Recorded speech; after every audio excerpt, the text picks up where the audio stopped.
పల్నాడు జిల్లా చిలకలూరిపేటలో యువతి హత్య కేసును పోలీసులు ఛేదించారు.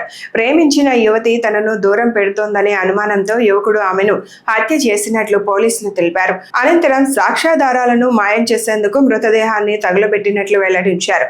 చిలకలూరిపేటకు చెందిన 23 ఏళ్ల షేక్ హసీనా అలియాస్ యాస్మిన్ సుళ్లూరుపేటలో ప్రైవేటు ఉద్యోగం చేస్తోంది. కారంపూడి మండలం ఇనుపరాజుపల్లికి చెందిన జినుగు బాల సైదులతో ఆమెకు గత 4 ఏళ్లుగా పరిచయం ఉన్నట్లు పోలీసులు తెలిపారు. ఇటీవల హసీనా తనతో దూరంగా ఉంటోందని భావించిన సైదులు ఆమెపై అనుమానం పెంచుకున్నాడని పోలీసులు చెప్పారు. ఈ క్రమంలో ఈ నెల 4న హసీనాకు ఫోన్ చేసి కారంపూడికి రప్పించి నిర్మానుష్య ప్రాంతానికి తీసుకెళ్లి హత్య చేసినట్లు దర్యాప్తులో వెల్లడైంది.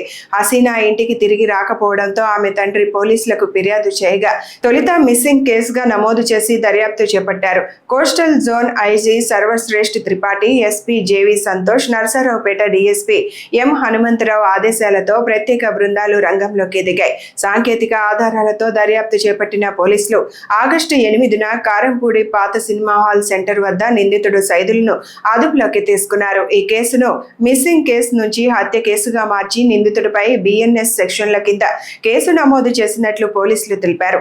నిందితుడిని కోర్టులో హాజరుపరచనున్నట్లు వెల్లడించారు.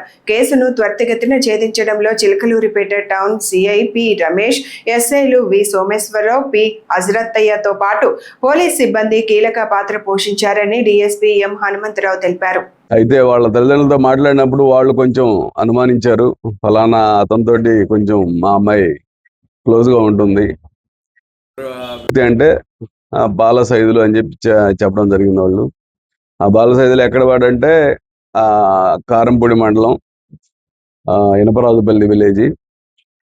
ఆ గురోడు క్యాస్ట్ యాదవ, 25 సంవత్సరాలు ఉంటాయి. అతను కూడా ఇంజనీరింగ్ కాలేజీ చదువుతా చలపతి ఇంజనీరింగ్ కాలేజీలో 3rd ఇయర్ చదువుతూ ఇంట్లో ఆర్థిక పరిస్థితి ప్లస్ వీడు బ్యాడ్ వైసెస్కి అలవాటు పడి చదువు మానేయడం జరిగింది.